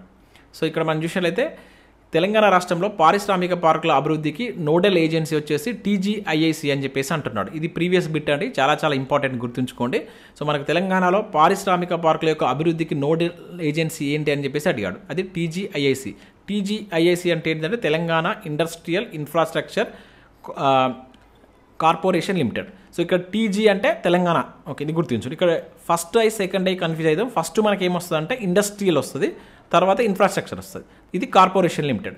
ఇది మనకు ఒకసారి అడిగాడు, అబ్రివేషన్ గుర్తుంచుకోండి. యాక్చువల్గా ఇది మనకు ఉమ్మడి ఆంధ్రప్రదేశ్లో 1973లో ఈ APIICగా ఉండేది. సో దీన్ని మనకు 2014లో డివైడ్ చేసి తెలంగాణకు టీజీఐఐసిగా, ఏపీకి అదే రకంగా ఏపీఐఐసిగా ఉంచడం జరిగింది అనమాట. సో ఇది ఏం చేస్తుంది, దీని మెయిన్ వర్క్ ఏంటంటే ఈ టీజీఐసి యొక్క మెయిన్ వర్క్ ఏంటంటే పరిశ్రమలకు మౌలిక వసతులు కల్పిస్తుంది అనమాట. యాక్చువల్గా దీని యొక్క తెలుగు మీనింగ్ ఏంటిది, తెలంగాణ పారిశ్రామిక మౌలిక వసతుల కార్పొరేషన్ అని చెప్పేసి అంటాం దీని తెలుగులో. ఓకేనా. మౌలిక వసతులు అంటే ఏంటిది, ఈ ఏవైతే ఇండస్ట్రీస్ ఉంటాయి కదా, అంటే లేకుంటే మనకి ఇండస్ట్రియల్ పార్క్స్ కావచ్చు, వాటికి సంబంధించి విద్యుత్ సౌకర్యాలు కావచ్చు, రోడ్లు, భవనాలు, అక్కడ ల్యాండ్, అన్నిటికి సంబంధించినటువంటి వాటికి ఇవి అందిస్తుంది అనమాట. ఇక నెక్స్ట్ దీని యొక్క ప్రస్తుత చైర్మన్ మనకు నిర్మలా జగ్గారెడ్డి అనేటువంటి పర్సన్ ప్రస్తుత చైర్మన్గా ఉన్నారు. సో 3 కరెక్ట్, ఇక్కడ ఆప్షన్ వల్ల లేదు, 1, 2, 3 ఈ 3 కరెక్టే అండి. ఇవి గుర్తుంచుకోండి. ఇప్పటి వరకు మనకు 2014 నుంచి 2024 వరకు ఇది కొంత ల్యాండ్ను కూడా గుర్తించడం జరిగింది. దాదాపుగా ఒక 28,458 ఎకరాల ల్యాండ్ను కూడా ఇది గుర్తించిందని చెప్పి చెప్తున్నారు. ఓకేనా. ఆ ల్యాండ్ అంతా దేనికి, పరిశ్రమల యొక్క పారిశ్రామిక పార్కులు ఏర్పరచుకోవడం కోసం అట్లా యూజ్ చేసుకుంటారు అనమాట. సో ఇది ఇక్కడ మనకి ఇచ్చారు, ఇక్కడ చూడవచ్చు, Telangana industrial infrastructure corporation limited TGIIC. So దీనిలో ఇప్పుడు నేను ఏదైతే ఇన్ఫర్మేషన్ ఇచ్చానో అదే ఇన్ఫర్మేషన్ ఇక్కడ మీకు టెక్స్ట్ రూపంలో ఉందన్నమాట. సో ఇది దీనికి సంబంధించి నెక్స్ట్ ఇంకొక వీడియోలో మనకు దీనికి సంబంధించి అయిపోతుంది, ఇండస్ట్రియల్ సెక్టర్ సంబంధించి. దాని తర్వాత మళ్ళీ కంటిన్యూస్గా మనకి ఇక్కడ సర్వీస్ సెక్టర్ ఇచ్చారు. ఓకేనా. ఆ సర్వీస్ సెక్టర్ సంబంధించి కూడా ఒక 1 or 2 వీడియోస్లో కంప్లీట్ చేద్దాం. దాని తర్వాత నెక్స్ట్ స్టాప్ చూద్దాం. ఓకేనా. సో చూసిన ప్రతి ఒక్కరు కంపల్సరీ లైక్ చేసేటువంటి ప్రయత్నం చేయండి. అండ్ చూస్తున్నారు కానీ లైక్ చేయట్లేదు. చాలామంది చాలా బాగా చెప్తున్నారు సార్, ఎక్సలెంట్గా ఉంది, తొందరగా కంప్లీట్ చేయండి అని చెప్పేసి అంటున్నారు, కానీ చూస్తున్న వారు మాత్రం లైక్ చేయట్లేదు. దాదాపు ఒక 15,000 to 20,000 వ్యూస్ వస్తాయి, దానిలో ఒక 2 or 3,000 లైక్స్ కూడా రావు. కంపల్సరీ లైక్ చేసి మీ మిత్రులకు షేర్ చేయండి. సో కొంతమంది ఏంటంటే క్లాసెస్ బాగున్నా కూడా షేర్ చేయరు అనమాట, ఎందుకంటే మన కాంపిటీషన్ ఎక్కడ పెరుగుతుందో అని చెప్పేసి ఉద్దేశంతో వాళ్ళు షేర్ చేయరు. అట్లా అనుకోకండి, మనం ఎడ్యుకేషన్ అనేది ఎంత పంచితే అంత పెరుగుతుంది అని చెప్పేసి అంటారు. అంటే దాన్ని మనం ఎంతమందికి షేర్ చేస్తే మనకు అదంతా బెటర్గా రిజల్ట్ వస్తుంది. ఇప్పుడు నేను ఆల్రెడీ ఫ్రీగా చెప్తున్నాను ఈ క్లాసెస్, నేను కూడా మీలాగా ప్రిపేర్ అయ్యాడు, Group 2 ప్రిపేర్ అవుతున్నట్టు ఒక యాస్పిరెంట్నే. కాకపోతే నాకు రెవెన్యూ అనేది పక్కకు పెట్టండి, చాలా తక్కువ రెవెన్యూ వస్తుంది. మీకు అది తెలుసో తెలియదు కానీ యూట్యూబ్లో ఎడ్యుకేషన్ యూట్యూబర్స్కు చాలా తక్కువ రెవెన్యూ ఉంటుంది. అయినప్పటికీ మనకు చెప్పడం వల్ల ప్రాక్టీస్ అవుతుంది అండ్ చాలామందికి యూజ్ అవుతుంది అనే ఉద్దేశంతో మనం ఫ్రీగా వీటిని ప్రొవైడ్ చేస్తున్నాం. సో మీ నుంచి సపోర్ట్ ఉండాలి, కంపల్సరీ లైక్ చేసి అట్లీస్ట్ ఒక 5-6 దీన్ని షేర్ చేసేటువంటి ప్రయత్నం చేయండి. అండ్ మనం